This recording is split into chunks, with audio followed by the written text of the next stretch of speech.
Welcome to today's deep dive. We're uncovering the story of a man who turned a simple chicken recipe into a global empire, Colonel Sanders. I'm sure you know KFC, but we're going beyond the bucket of chicken to uncover the twists and turns of his life.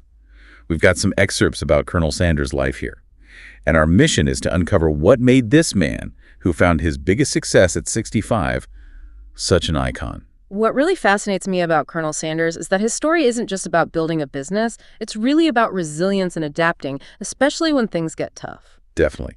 So let's start at the beginning. Harland Sanders, that was his name before the colonel title, had a pretty unconventional path.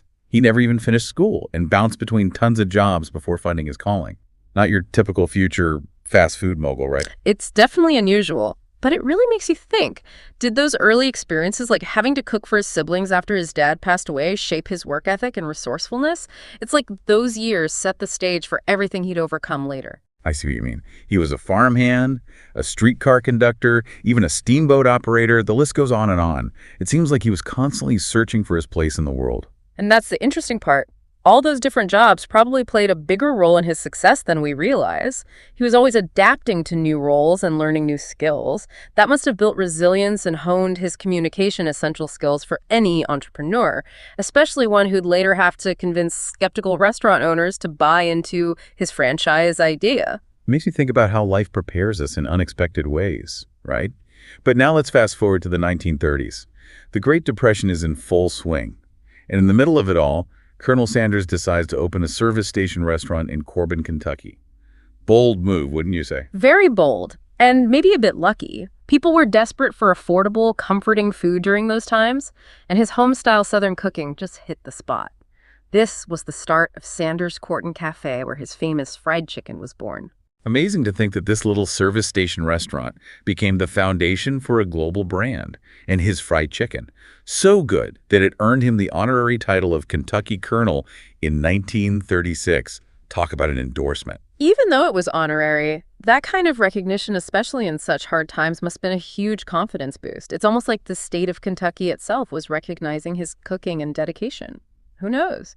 Maybe that early success sparked his bigger ambitions. Now, on to the secret recipe. Everyone knows about the 11 herbs and spices. But how did he come up with that legendary blend? Pure genius? Or was there something more to it? You know, fried chicken wasn't exactly a new concept back then, but Colonel Sanders had this vision for something unique. He spent years carefully crafting his blend of herbs and spices, searching for a flavor that truly stood out. And his hard work paid off. But the flavor wasn't the only thing that set him apart. You're talking about the pressure cooker. Revolutionary for cooking fried chicken back then. Exactly. Using a pressure cooker was a stroke of genius. It cooked the chicken faster and sealed in the juices, creating a product that was both quicker and more flavorful. This was at a time when speed and taste were becoming super important to customers. So he was as much a culinary innovator as a businessman. He wasn't just making fried chicken, he was creating a whole new experience. He understood that to really succeed, you need to figure out what customers want and then find ways to meet those needs, maybe even exceed them. It's a powerful lesson for anyone, not just cooks. But this is where the story takes a turn. A challenge arises for Colonel Sanders that could have easily ended it all. That's right, the new highway. He had his amazing chicken recipe, a successful restaurant, and suddenly people were driving right past him.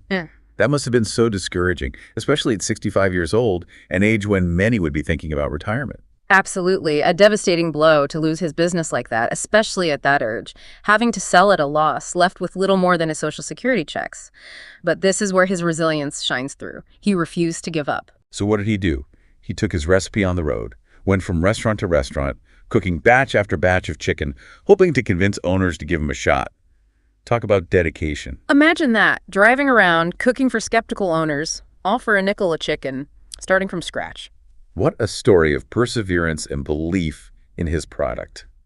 No marketing budget, no investors, just pure grit and a recipe he knew was something special. What do you think kept him going like that?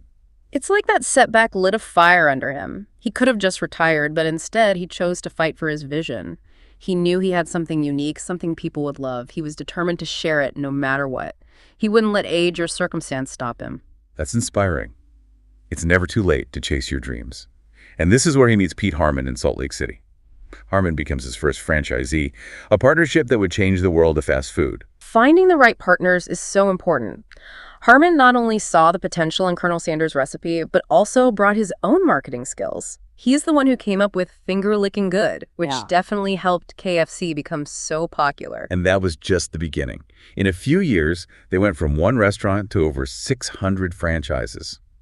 That kind of growth is incredible, especially when franchising was still a new idea. It shows the power of a great product, a dedicated founder, and a smart business model all coming together. But then, just a few years later, Colonel Sanders decides to sell the entire company. He was in his 70s then, so I get wanting to step back. But it still seems surprising, doesn't it? It was a big moment. I think it really says a lot about how he saw the future of KFC. He got $2 million in the sale, which was a fortune back then. But even more important, he made a deal to stay the face of the company. So he got financial security, but still had control over the brand's image. Sure. Pretty smart. Brilliant, actually. He understood the power of his persona, that folksy Colonel charm, and knew it was a key part of KFC. He wasn't just selling chicken, he was selling an experience, a feeling, and he knew he needed to stay involved to maintain that. And that image, the white suit, the black string tie, the goatee, it became instantly recognizable around the world. He became more than a businessman. He became a cultural icon. But he wasn't always easy to work with, was he?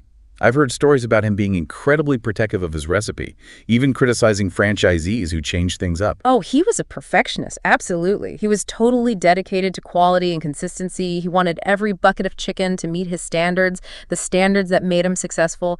That dedication built the brand's reputation and helped it last. It's a tricky balance, though, right? Staying true to the original vision while allowing a brand to grow and change. You're right. It's not easy. And while Colonel Sanders may not have always found that perfect balance, you can't deny his passion for his product and his vision.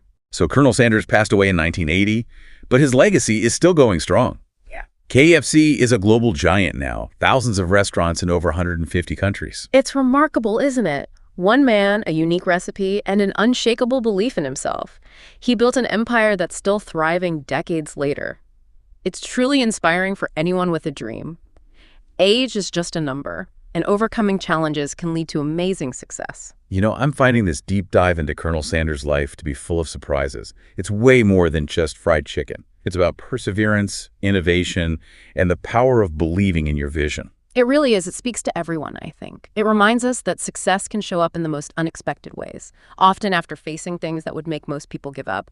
And it reminds us that success isn't a straight line. It's not always about having the perfect background or connections. Sometimes it's about grit, determination, and being willing to roll with the punches, you know? Absolutely. We've talked about his resilience and business savvy, but let's get a little more technical for a minute. His use of the pressure cooker was revolutionary for fried chicken, wasn't it? Totally. Pressure cooking wasn't brand new in the 1930s, but it wasn't common in restaurants either, especially for fried chicken. What Colonel Sanders did was see how this tool could address a growing customer need: speed and efficiency. So he was ahead of his time in recognizing how technology could improve his product and meet those changing market demands. Exactly. A true innovator. And it wasn't easy. Adapting to pressure cooking would have meant refining his recipe, changing cooking times, probably getting new equipment. It shows his willingness to experiment and find new ways to perfect his craft. It also shows he understood the big picture. He wasn't just focused on making great chicken. He was thinking about how to deliver it faster and more efficiently, which was key in the growing world of restaurants. And that's so important for anyone in business. You can have an amazing product, but if you're not thinking about efficiency and keeping up with what your customers need, you'll get left behind. Makes you think about all those different jobs he had early on. Do you think those experiences shaped how he approached problem solving? He was never afraid to try new things or adjust to unexpected situations. It's an interesting thought how those early experiences might have set him up for success later on. He wasn't afraid of hard work, and he seemed to thrive on finding creative solutions. Okay, so we've covered his difficult early life, the success of his restaurant in Corbin, the setback with the highway bypass, his decision to franchise, and then selling the company. But there's one more thing about Colonel Sanders that I find really interesting. His role as the face of KFC, even after he wasn't the owner. Yeah, that's unique. Most entrepreneurs who sell their companies either move on to something else or enjoy retirement. But Colonel Sanders stayed deeply involved with KFC, becoming its biggest advocate. It's like he understood that his persona, that Colonel character, was just as important as the secret recipe itself. He knew his charm, that image of the friendly Southern gentleman, really connected with people. It built trust and authenticity, which are so important for a brand. And he wasn't shy about using that persona to promote KFC. Countless commercials, appearances around the world. He became this beloved figure, almost like a grandfatherly figure for a whole generation. It's a masterclass in personal branding. He knew people connect with people, not just products. By putting himself out there, he created this personal connection with customers. It went way beyond just selling chicken. But it couldn't have been easy to keep control of his image and the brand's direction after he sold it. Right? There were definitely some bumps in the road. Remember, he was all about perfection, passionate about his recipe and quality. He was known to clash with franchisees who strayed from his standards, even after selling the company. So he had to find that balance between wanting control and the reality of running a huge, growing franchise. Exactly. It's a challenge a lot of entrepreneurs face. How do you stay true to your vision and values while also adapting as your business gets bigger and more complicated? It's a tough line to walk. And while Colonel Sanders might not have always gotten it perfectly right, his passion for his product and his vision never went away. And that's what matters. That unwavering passion, that dedication to quality is what solidified his legacy. So as we get to the end of our deep dive into Colonel Sanders' life, I'm struck by how complex his story is. He was full of contradictions. Humble beginnings, but huge ambitions. Driven for success, but also connected to his roots. Folksy charm, but also fierce determination. It shows us that even the most successful people have their flaws, and that the path to success is rarely a straight line. It's about perseverance, embracing change, and believing in your vision even when things are tough.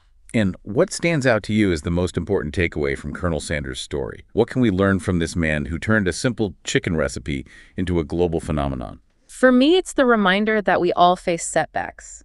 But they don't have to define us. Colonel Sanders had so many challenges. Poverty, lack of education, business failures, even personal tragedies. But he never let those things break his spirit or make him doubt himself. He turned that big setback with his restaurant in Corbin into something even bigger. He took a chance, hit the road, and put everything on himself. And in the end, he built a brand that everyone knows. It's a powerful lesson, especially for anyone who might be struggling or feeling discouraged. It really is. It reminds us that sometimes our biggest successes come from our toughest times.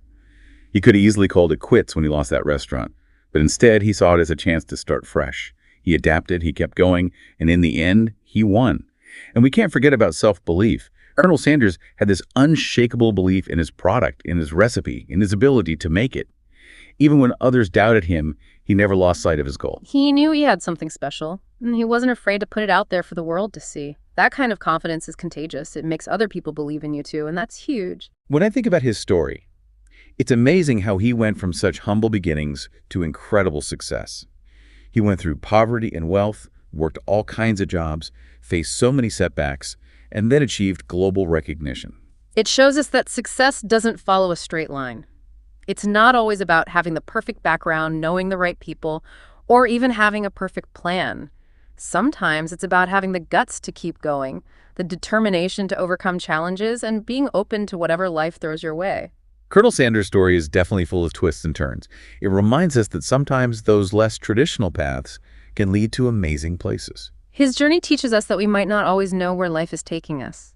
But if we're open to new things, see challenges as chances to grow, and always believe in ourselves, we might just surprise ourselves with what we can achieve. So as we wrap up our deep dive into the life of Colonel Sanders, what's your final thought for our listener? I'd say this. If Colonel Sanders could find his biggest success at 65, after facing so many challenges in his life, then what's stopping you from chasing your dreams? It doesn't matter how old you are or what you've been through. His story shows us that we all have incredible potential. And it's never too late to make a difference. Powerful words to end on. Thanks for joining us on this deep dive into the amazing life of Colonel Sanders. We hope you've learned something new about the man behind the bucket, and maybe even found some inspiration to chase your own dreams no matter how big or small.